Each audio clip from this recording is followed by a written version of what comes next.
વિદ્યાર્થી મિત્રો, તમને મેં સ્ફટિકના જુદા જુદા પ્રકાર સમજાવ્યા હતા. એના માટે પીડીએફ અને 3 ડાયમેન્શનલ ફિગર કેવી રીતે રચાય, સાદો ઘન, બોડી સેન્ટર એટલે અંતઃકેન્દ્રિત, ફેસ સેન્ટર્ડ એટલે કે ફ્લગ કેન્દ્રિત અને અંતકેન્દ્રિત એટલે કે એન્ડ સેન્ટર, એવા 4 જુદા જુદા સ્ફટિકની ત્રિપરિમાણીય રચના તમને મૂકી હતી. હવે એ સ્ફટિકની રચના થયા પછી મૂળ 7 સ્ફટિક અને એના આધારે જે ટોટલ બ્રેવિસ નામના વૈજ્ઞાનિકે શોધેલા 14 બ્રેવિસ લેટાઇસ કે જેની અગાઉ તમને 3 ડાયમેન્શનલ ફિગર મૂકી હતી, એમાં સમજૂતી આપી નથી. એ સમજૂતી આજે હું આપીશ. હવે અત્યારે આપણે જોઈએ તો સ્ફટિકની રચના કઈ રીતે થાય છે. તો આ તમારી જો સામે એક સ્ફટિક છે. એ સ્ફટિકમાં અહીંયા જે યલો કલરનો પોઈન્ટ આઉટ થાય છે ત્યાં પોઈન્ટ લખ્યું છે, જેને સ્ફટિક બિંદુ અથવા તો એને આપણે સ્ફટિકનો એક નાનો ભાગ કે જેને સ્ફટિક લેટાઇસ શબ્દ વાપર્યો છે. હવે સ્ફટિક લેટાઇસને પછી સમજીએ તો એને લેટાઇસ બિંદુ તરીકે લઈએ. લેટિસ એટલે સ્ફટિક બનાવવા માટેની રચના, તો એને લેટાઇસ બિંદુ કહેવામાં આવશે. હવે ત્યાર પછી એની રચના આગળ જોઈએ તો આ રીતે સ્ફટિકમાં ઘણા બધા ઘટકો કે જેમાં અણુ, પરમાણુ કે આયન હોઈ શકે, આ રીતે ફરતા હોય છે, જે તમે જોઈ શકો છો. હવે એમની જે ચોક્કસ ગોઠવણી થાય છે એ ચોક્કસ ગોઠવણીના આધારે એક ક્રિસ્ટલ લેટાઇસ મળ્યો. હવે ક્રિસ્ટલ લેટાઇસમાં આપણને 2 શબ્દ આપ્યા છે, એક મોટિફ અને પાયો. તો મોટિફ અને પાયો એ શું છે? તો કે આ જે નીચેનો જે બેઝ છે, બેઝની જે રચના છે, એટલે એક આખો એકમ કોષ અહીંયા જે બને છે, જે બેઝ છે, બરાબર, એને મોટિફ કહેવાય. મોટિફ બનવા માટે અહીંયાથી આટલું અંતર કે જેને આપણે મોટિફ તરીકે લઈએ છીએ, કે એવા મોટિફ ભેગા થઈને એક પાયાની રચના કરે છે. આ જે ભાગ છે એને મોટિફ કહેવાય અને એનાથી રચાતો જે આખો ભાગ નીચેનો બેઝ બને છે એને પાયા તરીકે લઈશું આપણે. હવે ત્યારબાદ એની ત્રિપરિમાણીય ગોઠવણી આપણને અહીંયા આપી છે. એ ત્રિપરિમાણીય ગોઠવણી જેને ક્રિસ્ટલ લેટાઇસ તરીકે ઓળખીએ છીએ, એટલે સ્ફટિક લેટાઇસ, એ રીતે લેવાય. હવે ત્યારબાદ એ સ્ફટિક લેટાઇસમાં જુદા જુદા સ્ફટિકોની રચના આપેલી છે. તો એમાં મૂળભૂત આપણે આ રીતે જુદા જુદા સ્ફટિક, એ સ્ફટિકમાં આ જે વચ્ચેનો ભાગ છે એ સમજાવવા પ્રયત્ન કરું છું. તમે 4 આ જે છે બેઝ, એના પર ધ્યાન રાખજો. સાદો ઘન છે, બોડી સેન્ટર છે, ત્યાર પછી ફેસ સેન્ટર છે અને એન્ડ સેન્ટર છે. તો જ્યાં પરમાણુઓ રહેલા છે એની રચના અહીંયા દર્શાવવા પ્રયત્ન કર્યો છે. હવે ક્રિસ્ટલ લેટાઇસની જો ત્રિપરિમાણીય રચના જોઈએ તો આ રીતે શક્ય બને છે. અને ત્યાર પછી એ ગોળાઓ ચોક્કસ જગ્યાએ ગોઠવાયા પછી આ રીતે લેટાઇસ બિંદુ અને ત્યાર પછી લેટાઇસ પોઈન્ટ એટલે કે લેટાઇસ બિંદુ, આ બધા જે સર્કલ દેખાય છે રેડ કલરના, એ લેટાઇસ બિંદુ છે. એ લેટાઇસ બિંદુ કે જે ભેગા થઈ મોટિફ બનાવે. મોટિફ બનાવ્યા પછી આપણને ચોક્કસ ભાત જોવા મળે છે, જેને આપણે સ્ફટિકનો ભાગ કહીએ છીએ, જે ત્રિપરિમાણીય રચના આપેલી છે. સ્ફટિકનો એકમ કોષ એટલે શું? તો સ્ફટિકનો એકમ કોષ સમજવા માટે આપણે આ તમે જોયું અહીંયા, આ જે સ્ફટિક છે એ સ્ફટિકમાં કલરફુલ ભાગ કે જે સાઈડ પર આવ્યો છે, જેને એકમ કોષ તરીકે લેવાય, જેને યુનિટ સેલ કહીએ છીએ, બરાબર. તો આવા નાના નાના એકમ કોષ ભેગા થઈ અને ચોક્કસ ત્રિપરિમાણીય રચના મળે કે જેના વડે સ્ફટિકની રચના શક્ય બને છે. તો આમ સ્ફટિક એ નાનામાં નાના લેટાઇસ બિંદુ ને ભેગા કરી ને મોટિફ બનાવે, એ મોટિફ ભેગા થાય અને પાયો બનાવે, એ પાયાની ત્રિપરિમાણીય રચના જ્યારે ગોઠવાતી જાય તેના આધારે આપણે એક સ્ફટિકની રચના કરીએ છીએ અને એ સ્ફટિકમાં જ્યારે બિંદુઓ ચોક્કસ આકારમાં ગોઠવાયેલા હોય તો એકમ કોષની રચના થાય છે. તો આ તમારી અંદર આ એકમ કોષ તરીકે લેવાશે. આને લેટાઇસ બિંદુ કીધો, આને આપણે મોટિફ લીધો, પછી આ જે આખો બેઝ તૈયાર થાય છે નીચેનો, રાઈટ, તો એને પાયા તરીકે લઈએ છીએ આપણે આ નીચેના. હવે આ એક પાયો, એની ઉપર એટલે આ પાયો એટલે આપણે આ એક સ્તર લઈએ, આ ઉપર જઈએ તો આ બીજું સ્તર, ત્યાર પછી આ ત્રીજું સ્તર. તો એ રીતે બધા જ સ્તરોને જ્યારે જોડવામાં આવે ત્યારે આ રીતે એકમ કોષની રચના શક્ય બને છે. તો એ એકમ કોષ આને કહેવાશે અને એવા ઘણા બધા એકમ કોષ ભેગા થઈ અને સ્ફટિક લેટાઇસની રચના બનાવે છે. હવે તમે એકમ કોષની રચના એકબીજા પર ગોઠવાય છે જો, અને આખા સ્ફટિકની રચના થાય છે, એક જટિલ રચના શક્ય બને છે, જે તમે અહીંયા આકૃતિમાં જોઈ શકો છો કે જે આપણે 3 ડાયમેન્શનલ છે કે જેથી કરીને એને સમજવી સરળ બનશે. તો આ રીતે નાના નાના એકમ કોષ ભેગા થઈ અને એક સ્ફટિક બનાવે અને એ સ્ફટિક નિશ્ચિત હોતા નથી એમાં કેટલા પરમાણુ હશે, તો એ સ્ફટિક કન્ટિન્યુઅસ ચાલુ પણ હોય છે. ફરી એકવાર જોઈ લો. તો એ સ્ફટિકને સમજવા માટે આપણે આ રીતે લઈએ તો જુદા જુદા 6 પેરામીટર ધ્યાનમાં લેવાના છે. એ 6 પેરામીટરમાં પહેલાં આપણે લઈ લઈએ 3 બાજુઓ. તો તમે અહીંયા જોશો તો આ જે એકમ કોષ છે, એકમ કોષમાં એક બાજુ આવી આપણે એ, બીજી બાજુ આવી બી અને ત્રીજી બાજુ આવી સી.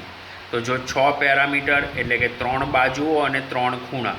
તો હવે આપણે 3 ખૂણા પર જઈએ.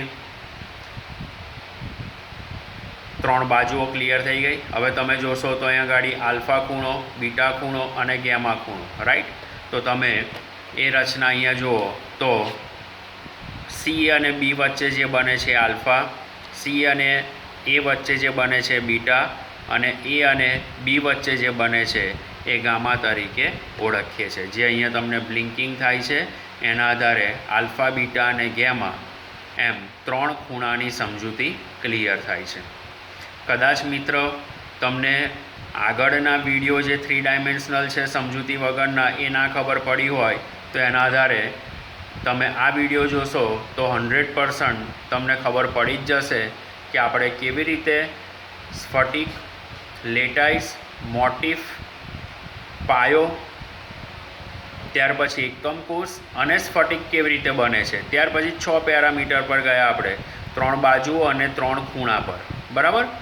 તો હવે અહીંયા સમજાવવા પ્રયત્ન કરે છે કે આ જે એકમ કોષ છે, એકમ કોષની રચનામાં બધી બાજુઓ સરખી હોઈ પણ શકે અને ના પણ હોઈ શકે.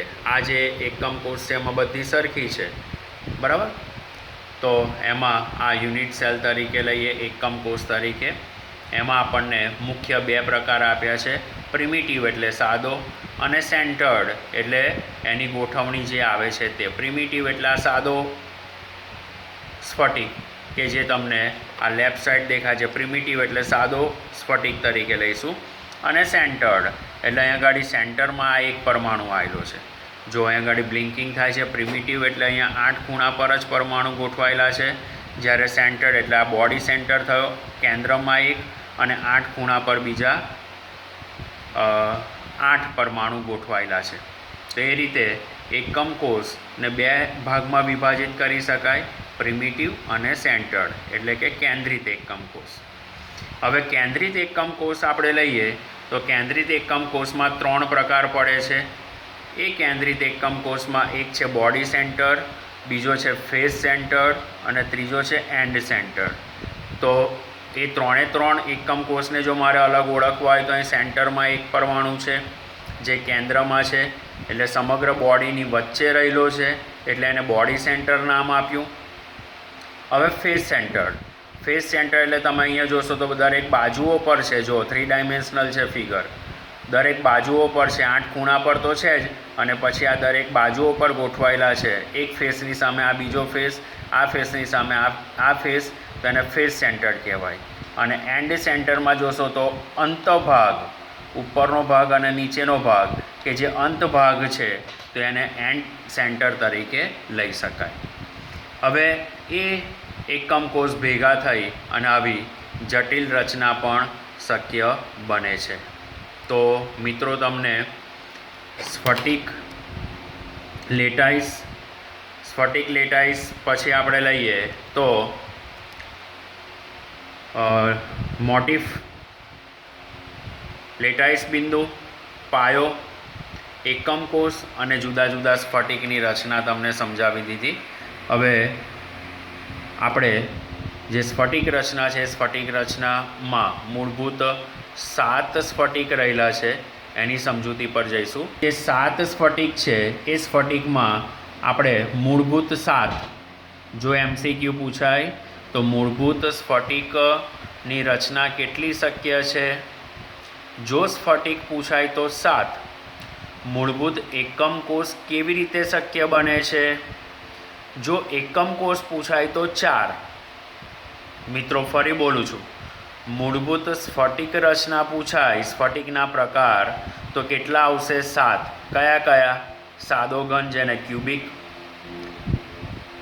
આપણે એકમ કોષ કહીશું, ક્યુબિક યુનિટ સેલ તરીકે લઈએ આપણે. પછી ટેટ્રાગોનલ, ઓર્થોરોમ્બલ, હેક્ઝાગોનલ, રોમ્બોહેડ્રલ, મોનોક્લિનિક અને ટ્રાયક્લિનિક, કે જે ટેબલ આપણને ટેક્સ્ટબુકમાં આપ્યું છે. મેં અગાઉ PDF પણ તમને મોકલી હતી. એ PDF તમારે તૈયાર કરવાની છે, એના ઉદાહરણ પણ તૈયાર કરવાના છે, જે JEE અને NEET માટે અગત્યનું છે. બરાબર. ત્યાર પછી આગળ જઈએ તો આ જે 7 સ્ફટિક છે એમાં જો ગોઠવણી લેવા જઈએ તો એ ગોઠવણી બ્રેવિસ નામના વૈજ્ઞાનિકે શોધી, અને આ 7 સ્ફટિકમાં એના ખૂણા અને બાજુઓના આધારે કુલ 14 પ્રકારના જુદા જુદા સ્ફટિક રચના શક્ય બને છે. આથી બ્રેવિસ નામના વૈજ્ઞાનિકે શોધ્યું, આથી એને 14 બ્રેવિસ લેટાઇસ તરીકે ઓળખાય છે. તો આ રીતે આપણે આ 14 બ્રેવિસ લેટાઇસ જે તમે અગાઉ જોઈ ગયા છો, તો હવે હું રિપીટ કરતો નથી, અગાઉના વિડીયો તમે જોઈ લેજો. બરાબર. ચાલો મિત્રો, હવે આગળ આપણે જઈએ કે એકમ કોષમાં રહેલા પરમાણુઓની ગણતરી કેવી રીતે કરવાની. તો આ તમારી સામે આ એક એકમ કોષ છે. એ એકમ કોષમાં 8 ખૂણા પર 8 ગોળાઓ આવેલા છે, જે ખરેખર ત્રિપરિમાણીય રીતે એકબીજા સાથે જોડાયેલા છે અને આ રીતે ગોઠવાયેલા જોવા મળે છે. હવે એ ગોળાઓમાંથી સ્ફટિક બિંદુ પાસેથી જો એને કટ કરવામાં આવે તો ખરેખર 3 ડાયમેન્શનલ કેટલો ભાગ ત્યાં ગોઠવાયેલો છે? તો કે આ રીતે ભાગ ગોઠવાયેલો છે. એટલે એનો મતલબ એવો થયો કે 8 ગોળા છે. બરાબર. તો એ 8 ગોળામાંથી કોઈ પણ એક ગોળો લઈએ તો એ એક ગોળાનો 8મો ભાગ એવું કહેવાશે. બરાબર. તો એ 8મો ભાગ આ રીતનો આપણને દેખાશે. તમે એક બટાકો લો અને એ બટાકાના ટોટલ 8 ભાગ કરજો, અને એક ભાગ જે મળે એની રચના આવી તમને મળશે. તો એ ખરેખર આ રીતે આપણને ત્રિપરિમાણીય રીતે જોવા મળે છે. તો એ 8 ગોળાઓની સમજૂતી પરથી, એટલે એનો 8મો ભાગ આપણે લઈએ તો એના આધારે જો ગણતરી કરીએ તો એ ગણતરીના આધારે સાદો ઘન એકમ કોષમાં કુલ પરમાણુની સંખ્યા, ત્રિપરિમાણીય રીતે જઈએ તો આટલું મળે છે આપણને. તો કુલ પરમાણુની સંખ્યા આ રીતે આપણને મળશે કે number of atom at corner. બરાબર. તો કેટલા કોર્નર છે? 8 કોર્નર. બરાબર. કે એકમ કોષના ખૂણાઓની સંખ્યા પર રહેલા ગોળાઓની સંખ્યા તો કેટલી છે? 8. એમાં એક ગોળાનો કેટલામો ભાગ? તો કે 8મો ભાગ. એટલે અહીંયા શું થશે? 8 ગુણ્યા 1/8. તો ત્યાં આગળ એકમ કોષમાં રહેલા પરમાણુની સંખ્યા કેટલી આવશે? 1. અંદર આપણને ટેક્સ્ટ બુકમાં આપેલું છે, પણ આપણે અહીંયા 3 ડાયમેન્શનલ સમજવા પ્રયત્ન કરીએ. હવે બોડી સેન્ટર. તો બોડી સેન્ટરમાં તમે મિત્રો જોશો તો અહીંયા આ જે ગોળાઓ છે એમાં 8 ગોળાઓ તો ખૂણા પર છે જ, એટલે એનો 8મો ભાગ આપણે લેવાનો. અને આ વચ્ચેનો જે ગોળો છે એ કોઈ જગ્યાએથી કપાતો નથી, એ આખો ને આખો જ રહેશે. જો હવે એની આપણે રચના લઈએ તો આ રીતે રચના આવશે, એઝ ઇટ ઇઝ રહેશે, એમાં કોઈ ભાગ કપાશે નહીં. તો એમાં મારે બીસીસી રચનામાં રહેલા પરમાણુની સંખ્યા લેવી છે. જો બરાબર, તો ક્લિયર મિત્રો. વચ્ચેનો ગોળો આખો જ છે તો એને એક આખો પરમાણુ ગણવાનો, અને 8 ગોળા પર રહેલા જે ગોળાઓ છે એમાં 1/8 ભાગ, એટલે એવા ટોટલ 8 ભાગ ભેગા કરીએ ત્યારે એક ગોળાની રચના શક્ય બને.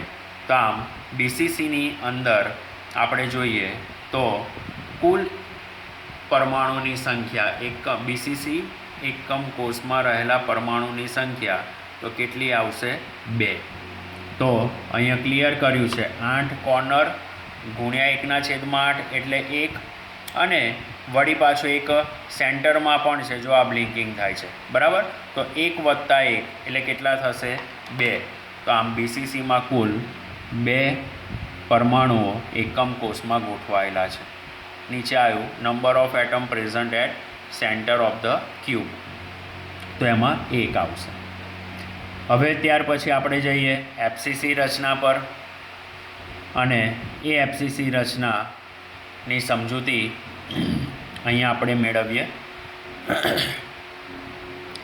FCC phase centre. હવે એ ફેઝ સેન્ટરમાં તમે જુઓ તો 8 ખૂણા પર તો છે જ, અને પછી સામસામે આ બાજુઓ પર છે. આ સામેની બાજુ, પછી આ સામેની બાજુ, અને આ સામેની બાજુ, રાઈટ. તો એ રીતે બીજા 6 ગોળાઓ ત્યાં ગોઠવાયેલા છે. જો આ 3 ડાયમેન્શનલ ફિગરમાં અત્યારે તમે જોશો તો એકદમ ક્લિયર થાય છે કે આ 1, 2, 3, 4, 5 અને 6. તો એને જો કટ કરવામાં આવે તો એનો 1/2 ભાગ રહેશે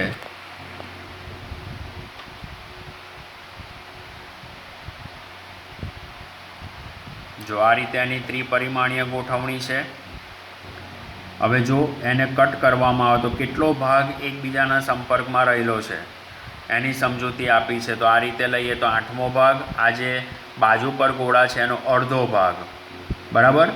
તો હવે મારે જો એકમ પરમાણુની સંખ્યા ગણવી હોય તો કઈ રીતે ગણાશે? તો 8 ખૂણા પર રહેલા પરમાણુની સંખ્યા એટલે 8 ગુણ્યા 1/8 એટલે કેટલા આવશે? 1, બરાબર. તો આ એની ત્રિપરિમાણીય રચના આપણને આપી છે.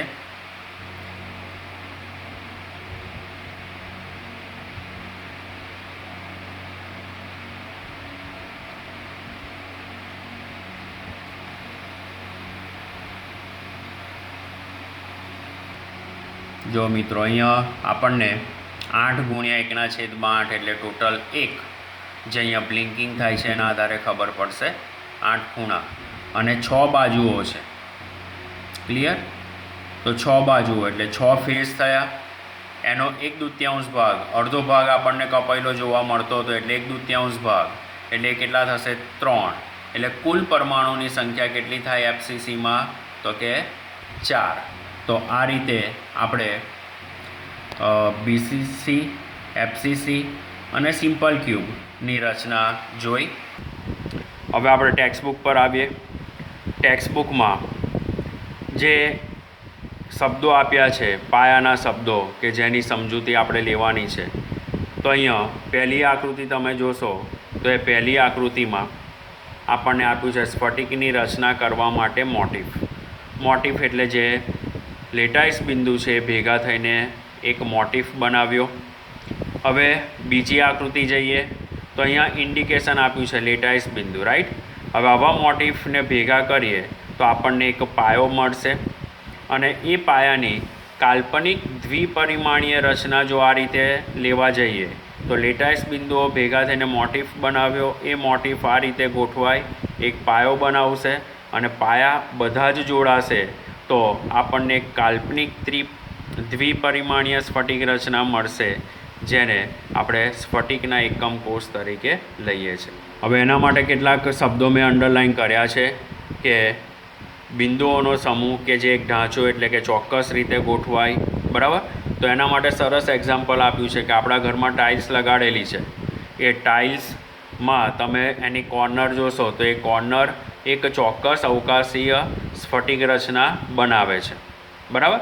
તો એવું જ અહીંયા બિંદુઓનો સમૂહ કે અહીંયા એના માટે શબ્દ વાપર્યો છે સેટ, કે જેના વડે આખી દ્વિપરિમાણીય ભાત ઉત્પન્ન થાય છે કે જે બંધારણીય એકમને પાયા કે મોટિફ તરીકે લેવાય. હવે જો આ મોટિફ તરીકે કોણ હોઈ શકે, તો કે અણુ, પરમાણુ કે આયન હોય કે જે અવકાશ લેટાઇસને સ્ફટિક લેટાઇસ તરીકે પણ લેવાય અને મોટિફના સ્થાનો દર્શાવતા બિંદુઓની ભાત છે. ક્લિયર થઈ ગયું? મોટિફના સ્થાનો દર્શાવતા એ બિંદુઓની ભાત છે.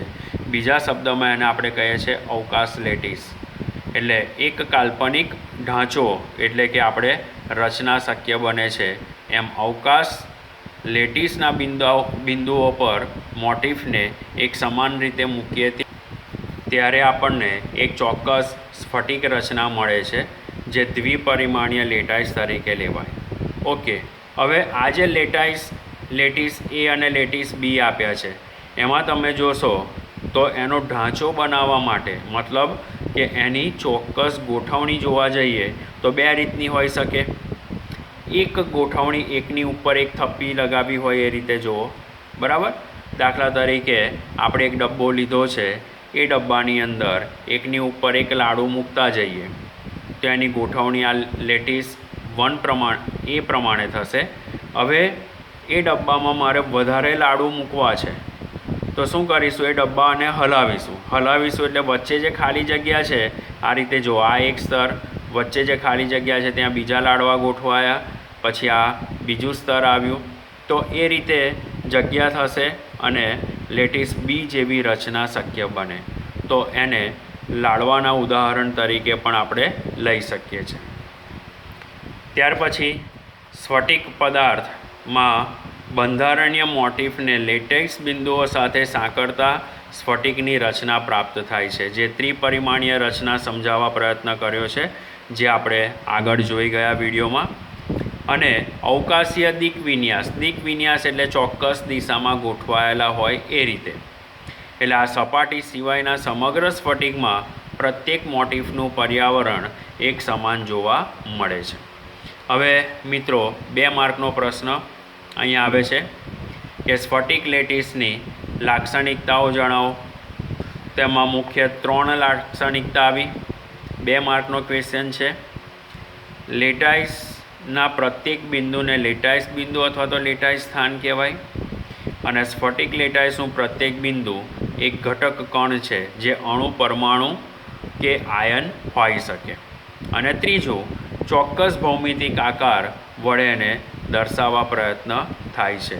એટલે કે એને જો સીધી લીટી દોરવામાં આવે લેટાઇસ બિંદુઓની તો ચોક્કસ ભાત મળે કે જેના આધારે આપણને ચોક્કસ આકાર પ્રાપ્ત થાય છે.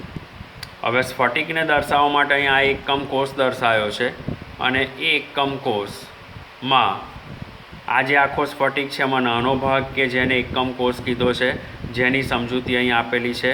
તો એકમ કોષ કોને કહેવાય, તો કે સ્ફટિકના લેટાઇસ અવકાશમાં લેટાઇસ બિંદુઓની ગોઠવણી દ્વારા મળતા નાનામાં નાના ભાગ કે જેને જરૂરી રીતે દર્શાવવામાં આવે તો ચોક્કસ પ્રતિકૃતિ મળે છે, જેને એકમ કોષ તરીકે લઈએ છીએ. અને એ બંધ લંબાઈ બધી બાજુએ સરખી હોય પણ ખરી ને ના પણ હોય, જો લંબચોરસ બને છે.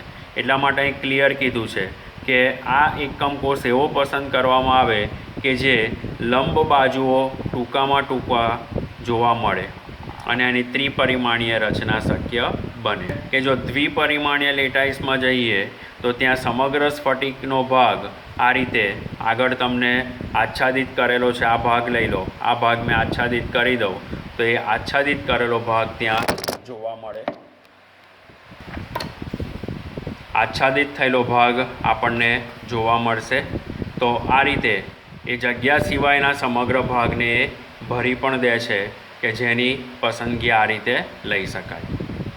દ્વિપરિમાણીયની અંદર એ અને બી તથા સી એ બાજુઓ છે, તેમની વચ્ચે જે ખૂણા રચાય છે જેને આલ્ફા બીટા ગેમા તરીકે લેવાય, જે આપણે વિડીયોમાં ક્લિયર જોઈ ગયા છે. જો અહીંયા સ્ફટિક લેટાઈસ આપ્યો છે, એની ગોઠવણી એ અને બી કે જે ધારો છે એ ધારોની ગોઠવણી કદાચ 60 ડિગ્રી પણ હોઈ શકે, 90 ડિગ્રી પણ હોઈ શકે, બરાબર. તો આ રીતે એની પ્રતિકૃતિ શક્ય બને, જે દ્વિપરિમાણમાં દર્શાવવામાં આવી છે. અહીંયા આખા સ્ફટિકમાંથી એકમ કોષ જે આપણે 3 ડાયમેન્શનલ ફિગરમાં આગળ જોઈ ગયા. ત્યાર પછી આપણને 6 પેરામીટર આપ્યા છે, જેની સમજૂતી પણ ક્લિયર સમજી ગયા છે. ત્યાં આગળ 2 માર્કનો પ્રશ્ન, ત્રિપરિમાણીય સ્ફટિક રચનામાં એકમ કોષની લાક્ષણિકતા જણાવો. તો એમાં એવું કહેવાશે કે 3 ધારો ભેગી થાય, આ 1, 2 અને 3. તો એ ધારો કઈ છે? એ, બી અને સી, રાઈટ. તો એ ધારો પરસ્પર લંબ હોઈ શકે અથવા ન પણ હોઈ શકે, જેના લીધે આપણે જુદા જુદા 7 સ્ફટિક જોઈ ગયા, રાઈટ. ત્યાર પછી ધારો અને ખૂણાઓ વચ્ચે કયા પ્રકારનો કોણ બને છે એની સમજૂતી પણ અહીંયા આપવા પ્રયત્ન કર્યો છે, જે આગળ આપણે ઓલરેડી જોઈ ગયેલા છે. હવે હું બહુ ટાઈમ એમાં બગાડતો નથી. હવે મિત્રો, આપણે જોઈ ગયા કે એકમ કોષને 2 પ્રકારમાં વિભાજિત કરી શકાય છે, રાઈટ. તો આ MCQ છે, ધ્યાનમાં રાખજો, બરાબર. આ એકમ કોષ 2 પ્રકારમાં વિભાજિત થાય છે. કયો? આદિમ એકમ કોષ. આદિમ એટલે પ્રિમિટિવ, સાદો એકમ કોષ. અને બીજો કેન્દ્રિત એકમ કોષ. તો જે આપણે અગાઉ 3 ડાયમેન્શનલમાં જોઈ ગયા છે, જેમાં આપણને ક્યુબિક સેલ એવું લખ્યું છે અને સેન્ટ્રલ સેલ એ તરીકે આપેલું છે, બરાબર. તો હવે સાદા ઘનની અંદર ખૂણાઓના સ્થાન પર હાજર છે, એટલે 8 ખૂણા બતાવ્યા છે. એમાં કેન્દ્રિત એકમ કોષની અંદર વચ્ચેનો એક ગોળો બતાવ્યો છે અને 8 ખૂણા પર ગોળા ગોઠવાયેલા બતાવ્યા છે. તો એ પણ ત્યાં ક્લિયર છે તમને. હવે તમને પ્રશ્ન પૂછાય કે એકમ કોષના પ્રકાર સમજાવી કેન્દ્રિત એકમ કોષની સમજૂતી આપો, એ 3 માર્કનો પ્રશ્ન થાય. ફરી બોલું છું, એકમ કોષના પ્રકાર જણાવી કેન્દ્રિત એકમ કોષ સવિસ્તાર સમજાવો. તો તમારે કેન્દ્રિત એકમ કોષ વિશે લખવાનું છે અને એકમ કોષની રચના વિશે લખવાનું છે.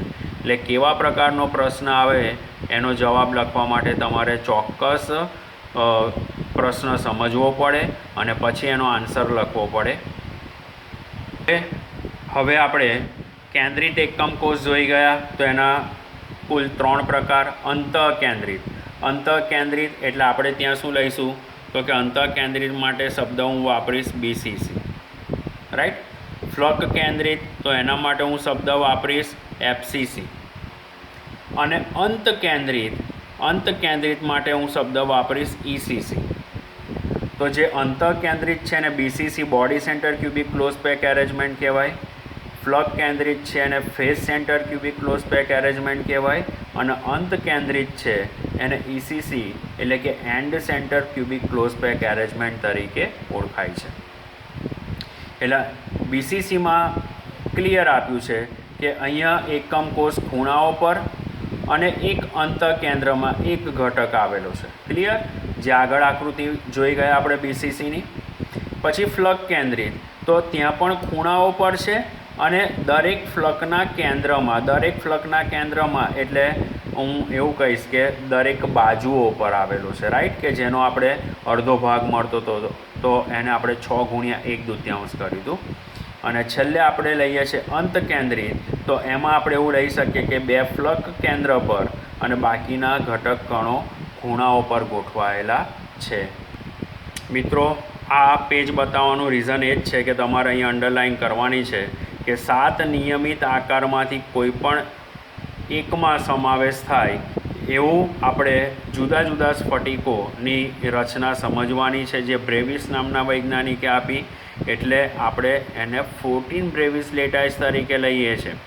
મૂળભૂત તમને પૂછાય તો કેટલાક નિયમિત સ્ફટિકો કુલ કેટલા નિયમિત આકારમાં મળે છે? તો કે 7. એ તમારો MCQ છે. ક્લિયર? કુલ ગોઠવણી કેટલા પ્રકારે થાય છે? તો કે 4.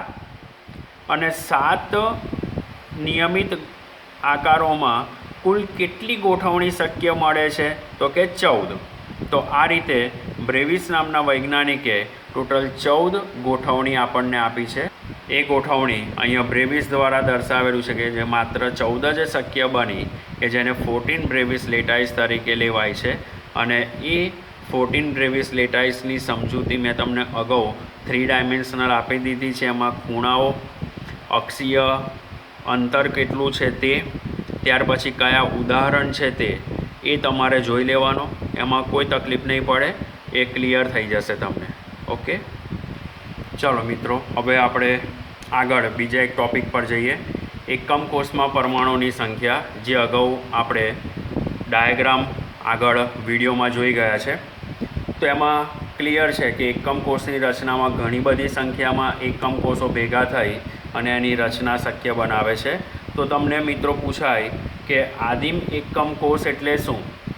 તેના પર ટૂંક નોંધ લખો. તો તમારે આદિમ એકમ કોષ માટે પેજ નંબર 12 પરનો આખો જ પેરેગ્રાફ લખવાનો છે. એમાં તમારે મુખ્યત્વે આકૃતિ જોશો તો આકૃતિ પરથી ખબર પડી જશે કે આકૃતિમાં આ એક એકમ કોષ, આ બીજો એકમ કોષ, આ ત્રીજો એકમ કોષ અને આ ચોથો એકમ કોષ. તો એવા કુલ 4 એકમ કોષ ભેગા થાય છે, જેમાં વચ્ચે એક સ્ફટિક લેટાઇસ આવેલો છે. અને દરેક એકમ કોષના ખૂણા લઈએ તો કેટલા ખૂણા થશે? 8 ખૂણા. ક્લિયર? જે અગાઉ આપણે જોઈ ગયેલા છે એટલે બહુ તકલીફ નહીં પડે. અને એમાં દરેક ગોળો જે ખૂણા પર રહેલો છે એ એનું કદ દર્શાવતો નથી, એ એનું કેન્દ્ર દર્શાવે છે. ફરી બોલું છું, ખૂણા પર રહેલા દરેક ગોળા, બરાબર, જે નીચે આકૃતિ આપણને આપેલી છે, તો અહીંયા આપણે જોઈએ ને તો આ એનું કદ દર્શાવે છે. સોરી, કદ નથી દર્શાવતો, ત્યાં અગાડી એનું એક સેન્ટર દર્શાવે છે. રાઈટ? તો અમે ટપકા કર્યા. હવે એને જો તમે આ રીતે જોડી દો તો એને જોડવાથી આ રીતે એકમ કોષની રચના શક્ય બનશે. રાઈટ? પાછળનો ભાગ પાછળ ગયો, આ રીતે અહીંયાથી આ આવશે, આ રીતે જોડવાથી. ક્લિયર? તો આવી રચના આપણને શક્ય મળે છે. કે અહીંયા ફરી કહું છું, અંદર પણ આપણને ક્લિયર મેન્શન કર્યું છે, એનું કદ દર્શાવતો નથી, એ એનું સેન્ટર દર્શાવે છે. રાઈટ? હવે ત્યાં બીજી પણ સમજૂતી આપી છે. આ એકમ કોષ કણની વાસ્તવિક કદની રજૂઆત કરતો અવકાશીય ભરતી ચિત્ર છે. એટલે આ એકમ કોષમાં જુદા જુદા પરમાણુઓની ગોઠવણી ત્યાં ક્લિયર કરેલી છે. પછી બીજું એક છે કે દરેક નાનામાં નાનો ગોળો એ સ્થાન ધરાવતા કણનું માત્ર કેન્દ્ર છે, નહીં કે તેનું વાસ્તવિક કદ. ક્લિયર? તો અહીંયા તમને કન્ફ્યુઝ ના થાય એટલે ફરી મેં રિપીટ કરું છું. દરેક નાના ગોળો જે છે એ તેનું સ્થાન દર્શાવતું માત્ર કેન્દ્ર છે, એનું વાસ્તવિક કદ નથી. ક્લિયર? તો આ એકમ કોષની સમજૂતી અહીંયા, અને એની ગણતરી મને નીચે આપેલી છે કે એકમ કોષમાં કુલ 8 પરમાણુઓ, અને દરેક પરમાણુનો ભાગ લઈએ તો 1/8 ભાગ ભેગો થઈ અને કુલ 1 પરમાણુ આપણને સાદા એકમ કોષમાં મળશે. ત્યાર પછી આપણે બીજી ટૂંકનોંધ પર જઈએ છીએ. BCC, અંતઃકેન્દ્રિત સમઘનની રચના સમજાવો. એકમ કોષની રચના સમજાવો. હવે અંતઃકેન્દ્રિત સમઘનની એકમ કોષની રચના પર જઈએ તો તેના દરેક ખૂણા એક પરમાણુ ધરાવે છે. તેના અંતઃકેન્દ્ર પર, અંતઃકેન્દ્ર એટલે આ સેન્ટરનો ભાગ, અંતઃ એટલે અંદરનો, બરાબર? તો આ સેન્ટરના ભાગ પર એક પરમાણુ આવેલો છે અને આ ખુલ્લી રચના દર્શાવે છે અવકાશીય ભરતી. અને ત્રીજું એકમ કોષ છે, એમાં સમાવેશ બધા ભાગોનો સમાવેશ અહીંયા કરેલો છે. તો અહીંયા પણ તમે જોશો તો આ રીતે આપણે દરેક કેન્દ્રને જોડીએ તો આ રીતે આપણને શક્ય મળશે. અને આ સેન્ટરમાં એક ગોળો દેખાય છે, જે અહીંયા આગળ આખો ગોળો છે અને 8મો ભાગ અહીંયા દર્શાવ્યો છે. તો એ રીતે આપણે અંતઃકેન્દ્રિતમાં પણ જો પરમાણુની ગોઠવણી જોઈએ, એ પરમાણુની ગોઠવણી 8 ખૂણા અને 1/8 ભાગ એટલે 8 × 1/8 એટલે 1 પરમાણુ, અને એક અંતઃકેન્દ્ર એટલે કે વચ્ચે જે રહેલો છે ગોળો તે, બરાબર? તો એક પરમાણુ એટલે કુલ પરમાણુની સંખ્યા કેટલી થશે? 2. તો આ પણ તમને 2 માર્કની થિયરી કે 3 માર્કની થિયરીમાં પૂછાય. એવી રીતે હવે આપણે FCC ફ્લગ કેન્દ્રિત પર જઈએ. ફ્લગ કેન્દ્રિત એકમ કોષમાં બધા જ ખૂણાઓ પર પરમાણુ આવેલા છે અને સમઘનના બધા જ ફ્લગ પરના કેન્દ્રમાં એક એક પરમાણુ આવેલો છે. એટલે જે આપણે આકૃતિમાં આગળ જોયો તો દરેક ખૂણાનો 1/8 ભાગ અને દરેક ફ્લગમાં માત્ર 1/2 ભાગ ત્યાં આગળ ભાગીદારીથી ગોઠવાય છે. તો BCCની રચના આપણે જોઈએ તો BCCની રચનામાં 8 ખૂણા ગુણ્યા 1/8 એટલે 1 પરમાણુ, 6 ફ્લગ એટલે કે બાજુઓ ગુણ્યા 1/2 એટલે અહીંયા 3 પરમાણુ આવે અને કુલ પરમાણુની સંખ્યા કેટલી થશે? 4. તો ફ્લગ કેન્દ્રિત એકમ કોષની અંદર આપણે લઈએ તો અહીંયા આ એક બાજુ એની આજુબાજુમાં 2 એકમ કોષ રહેલા છે. તો અહીંયા આપણે જઈએ તો આ અહીંયા એક ગોળો, અહીંયા બીજો ગોળો, ત્રીજો ગોળો, ચોથો ગોળો, અહીંયા 5મો છે જ અને આ બાજુ 6થો ગોળો. તો એ રીતે 6 ગોળાઓની ગોઠવણી અહીંયા જોવા મળે છે જે ફ્લગ કેન્દ્રિત એકમ કોષની સમજૂતી આપે છે. તો આમ આપણે આજે એકમ કોષ એટલે શું, સ્ફટિકમાં મોટિફ, પાયો, ત્યાર પછી લેટાઇસ બિંદુ, એકમ કોષની રચના એ બધાની વિસ્તૃત સમજૂતી આપણે અહીંયા જોઈ ગયા છે અને દરેક પરમાણુની ગોઠવણી પણ જોઈ ગયેલા છે. જો હવે કોઈ તમને ડાઉટ હોય કે કંઈ પણ પ્રશ્ન હોય તો તમે મને મેસેજ કરશો તો હું એનો તમને આન્સર આપીશ. આટલા સુધીનો જે આપણો પોર્શન છે એ કમ્પ્લીટ થયો. હવે આગળ આપણે બીજા પોર્શન પર જઈશું. એટલે જો આમાં કોઈ તકલીફ પડે તો તમારે મને મેસેજ કરવાનો. Thank you.